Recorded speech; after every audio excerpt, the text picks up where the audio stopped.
مواد لازم: بادمجون، گوشت چرخ کرده با 1 استکان آب، جعفری که باید خرد بشه، پیاز، سیر، فلفل دلمه، رب گوجه فرنگی، ادویه‌های لازم و زعفران.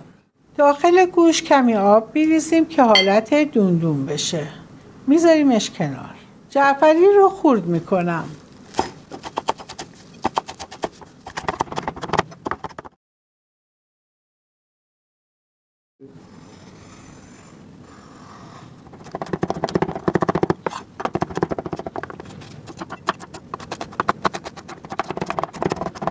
داخل گوشت پیاز نگینی، سیر له شده، فلفل دلمه رنگی، جعفری خرد شده، نمک، زردچوبه، آویشن، پودر پاپریکا، پودر پیاز، پودر سیر و فلفل. تمام مواد رو با همدیگه مخلوط میکنیم و نیم ساعت میذاریم داخل یخچال.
بعد از 10 دقیقه یا 1 رو این وسیله رو از روش برمی‌داریم. بادمجونامون که توی آب نمک بودش همه رو در میاریم. احتیاج به آب کشی نداره. همه رو در میاریم روی پارچه پهن میکنیم. آبشو کامل میگیرم من. همه رو پهن میکنم رو پارچه تا کمی خشک بشه. من موادی درست میکنم که با برس روی بادمجونا رو مزه دار کنم. روغن زیتون، نمک، کمی فلفل. باز اینا دل بخواهیه، میتونید کم و زیاد کنید، ولی چون میخوایم مزه دار بکنیم. پودر پاپریکا، آویشن، پودر سیر و پیاز، کمی هم زردچوبه برای رنگش. اینا رو همه رو هم میذاریم بادمجونامون خشک بشه. بعد بادمجونا رو با اینا مزه دار میکنیم. بادمجونا که کاملا خشک شد من داخل سینی فر میذارم. این کار رو میتونید توی تاوم انجام بدید. بعد داخل فر میذارم 10 دقیقه. به این صورت روی شوکه مایعی که درست کردیم دو طرفش رو چرب میکنم به این صورت. بعد برمیگردونم این سمتم چرب میکنم.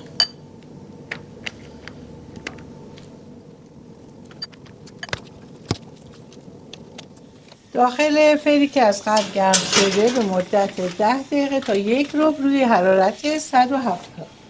سوسی باید درست کنیم برای روی بادمجونا. من کمی روغن توی تابه میریزم. و اینکه خوش رنگ تر بشه من این کارو میکنم. میتونیم فقط با آب قاطی کنیم، سس رو اضافه کنیم، ولی این کار بهتره. 1 دقیقه تفتیش میدم.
پیشغذای بادمجون ما آماده شده همه. من برای تزیین روش فلفل دلمه رو به این صورت از 3 تا رنگ انتخاب کردم.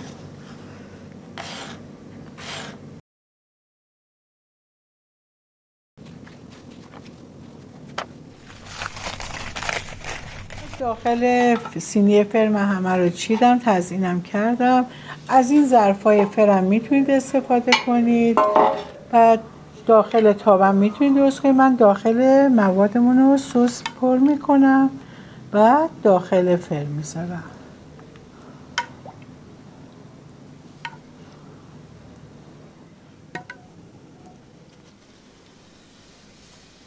خب داخل فرم میذارم که از 1 رو قبل گرم شده به مدت 20 دقیقه با حرارت 170.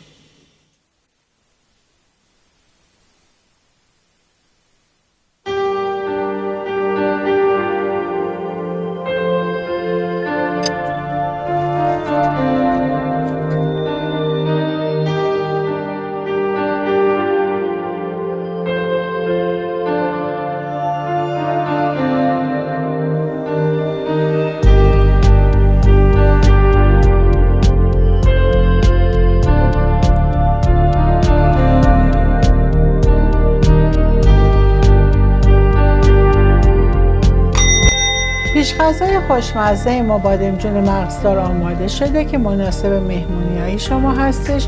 امیدوارم که خوشتون اومده باشه. ممنون از اینکه همراه من بودید.